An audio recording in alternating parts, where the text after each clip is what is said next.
ورحمۃ وبرکاتہ نحمده ونصلي ونصلي على رسوله الكريم اما بعد فاعوذ بالله من الشیطان الرجیم بسم اللہ الرحمن الرحیم۔ درس نمبر 93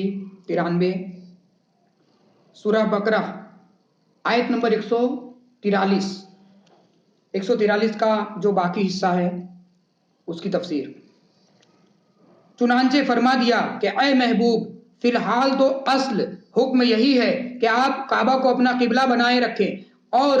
اب رہ گیا بیت المقدس کو قبلہ بنا دینے کا معاملہ، تو ہم نے تمہاری ابتدا کا قبلہ نہیں بنایا تھا، عارضی مدت کے لیے بیت المقدس کو یعنی اس قبلہ کو جس پر مدینہ منورہ میں جس کی طرف رخ کر کے تم سب کلمہ پڑھنے والے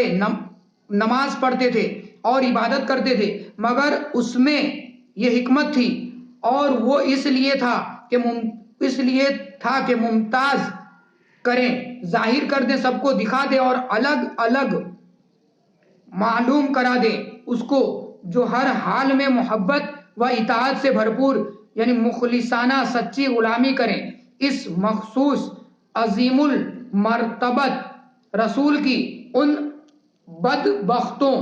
یعنی کمزور ایمان والوں اور دل میں نفاق رکھنے والوں سے جو اپنے دل کی کزی یعنی ٹیڑھا پن کا ضعف ایمانی یعنی ایمان کی کمزوری کے سبب صراط مستقیم سے الٹے پاؤں لوٹے اور راہ حق سے عدول کر کے ہٹ کر ناحق کی طرف چلے گئے۔ چنانچہ بیت المقدس کو قبلہ بنا کر پھر اس کی تحویل بعض لوگوں پر ایسی شاک گزری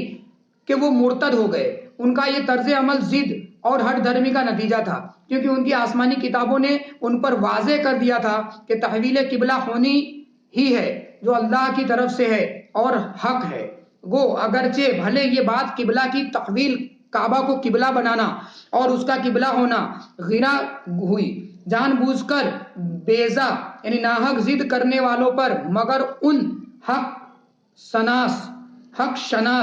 حق پسند اور نفوس قدسیہ رکھنے والوں پر یہ بات گرا نہیں ہوئی جن کو اللہ تعالیٰ نے اپنے فضل کرم سے ہدایت دی۔ احکام شرعیہ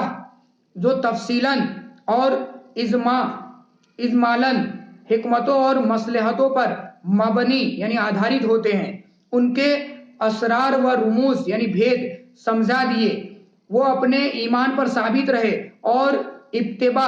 اتباع رسول میں سچے رہے۔ ان پر واضح ہو گیا کہ یہ ایک قبلے سے دوسرے قبلے کی طرف در حقیقت رب تعالیٰ کی ایک اطاعت سے اسی کی دوسری اطاعت کی طرف منتقل ہونا پھرنا ہے، تو اس میں کون سی ایسی بات ہے جو غیرہ بار بھاری ہو؟ اس موقع پر بیوقوفوں کا بطور استہزاء یعنی مذاق کے طور پر یہ کہنا کہ اگر کعبہ کو قبلہ بنانا صحیح تھا تو پھر بیت المقدس کو کیوں قبلہ بنایا، اور اگر بیت المقدس کا قبلہ ہونا حق تھا تو پھر اس سے کیوں پلٹ گئے؟ اس پر الٹ پلٹ سے تو اپنے باپ دادا کے دین کی طرف پلٹ جانے کا بھی اشارہ ملتا ہے۔ ان نادانوں کو کیا خبر کہ اطاعت رسول پر ثابت قدم رہنے والے اپنے نفس کے غلام نہیں، انہیں تو صرف خدا اور رسول کی اطاعت ہی مطلوب ہے۔ تحویل قبلے کی دشا بدل جانے کے بعد یہودی لوگ مختلف الگ الگ انداز سے مسلمانوں کے دلوں میں شکوک و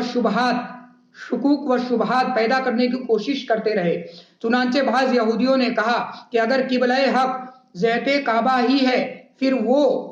تو صحابہ جو تحویل قبلہ سے پہلے وصال کر چکے، تو ان کی وفات گمراہی پر ہوئی۔ یہودیوں کے ان جاہلانہ پروپیگنڈے کے پیش نظر سرکار رسالت محمد صلی اللہ علیہ وسلم سے دریافت کیا، پوچھا گیا کہ حضور ہمارے وہ ایمانی بھائی جنہوں نے اپنی نماز بیت المقدس کی طرف رخ کر کے ادا کی، وہ تحویل قبلہ سے پہلے کی وفات پا گئے تو ان نمازوں کا کیا حال ہوگا؟ اس پر ارشاد ربانی ہوا، اور نہیں ہے بے پناہ بے حد فضل و کرم فرمانے والا اللہ تعالیٰ کہ بے کار کر دے، اس کو قبول نہ فرمائے اور اس پر اجر نہ ادا کرے۔ تمہارے ایمان و عبادت و نماز ایمان والوں ہی پر فرض ہے، ایمان والے ہی ادا کرے تو قبول ہے، جو جماعت کے ساتھ جس کی ادائیگی ایمان کی دلیل ہے۔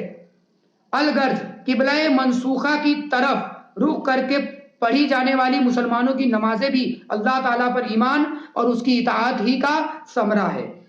تو وہ بھی گویا عین ایمان ہے جن کو رب کریم اپنے فضل و کرم اور اجر عظیم سے محروم نہ فرمائے گا۔ بے شک اللہ تعالیٰ فرما بردار، اطاعت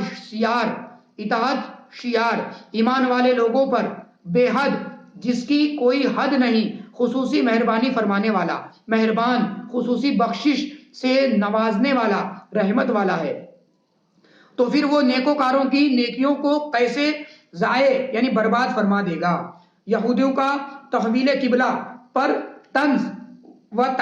تعریض کرنے اور اعتراضات پیش کرنے کی کوئی معقول مناسب وجہ نہیں تھی، بلکہ بلا وجہ تمسخر و استہزاء، بے وجہ مذاق کرنے کو انہوں نے اپنا شیوا بنا لیا تھا۔ اسی لیے بیت المقدس کو اپنا قبلہ بنا لینے کی صورت میں بھی وہ اپنی عادت سے باز نہ آ سکے اور تنزن یعنی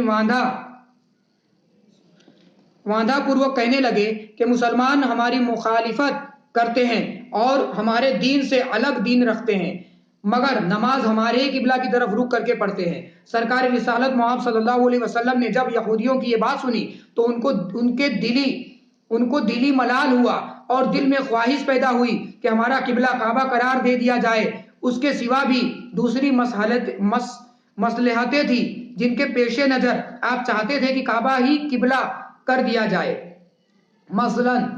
اگزامپل داخلہ طریقے، کعبہ ہی حضرت ابراہیم کا قبلہ تھا اور سب سے پہلا قبلہ تھا، نیز پہلے عرب کو اسلام کی طرف مائل کرنے کے لیے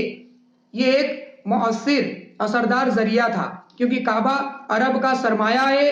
افتخار یعنی فخر کے لائق دولت اور ان کی مخصوص زیارت گاہ اور مرکز طواف یعنی طواف استل ہے۔ چنانچہ حضور نے ایک بار حضرت جبرائیل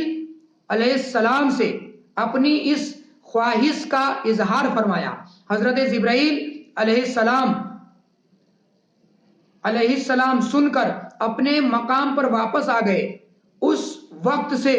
حضور بار بار آسمان کی طرف دیکھتے اور اس خاص مقصد کے لیے وحی کا انتظار فرماتے۔ چشم امید بھری آنکھ کا بار بار در رحمت پر اٹھتے رہنا اور زبان سے صراحتاً از راہ ادب کی وجہ سے صاف شبدوں میں کچھ عرض نہ کرنا، تو ایک طرف پیارے حبیب کی یہ پیاری ادائیں، دوسری طرف خود رب کریم کو اپنی حبیب کی خوشنودی خاطر مطلوب، جس کا خوشگوار نتیجہ یہ ہوا کہ حضرت جبرائیل علیہ السلام یہ آیت کریمہ لے کر حاضر ہو گئے۔ صلو علی الحبیب صلی اللہ تعالی علی محمد صلی اللہ علیہ